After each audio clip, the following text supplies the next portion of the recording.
looking forward to the release of HOLLAR, and I'm looking forward to sort of making sure that it's well integrated with the direction of using stable coins where stable coins need to be used, particularly liking HOLLAR because it's decentralized and it's DOT. It uses DOT in order to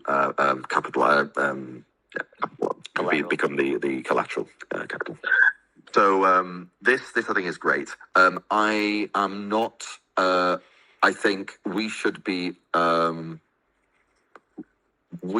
avoid picking ecosystem winners on strategic parts of the Polkadot protocol. Yeah.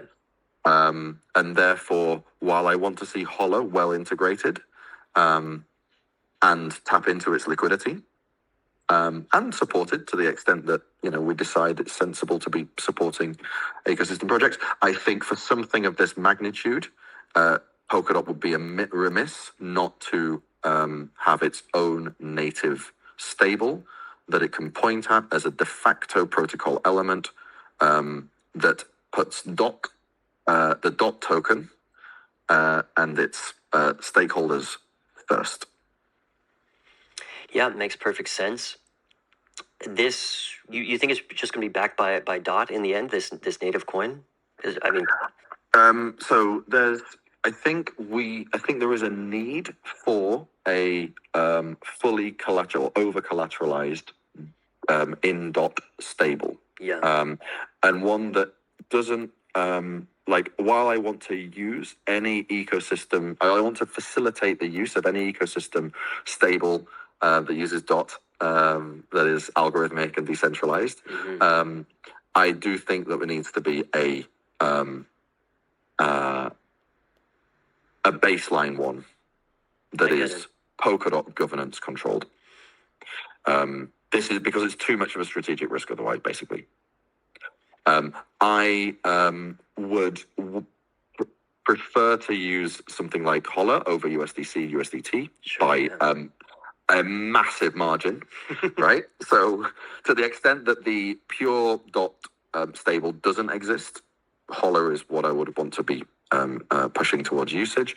But to the extent that we need to, meet users at their doorstep, then maybe we do have to integrate USDC and USDT into whatever system or systems that we are going to be using stables for, like validator payments. We'll see. But the first thing is that, yes, I do believe that there is a need for a Polkadot native stable that is over collateralized, right?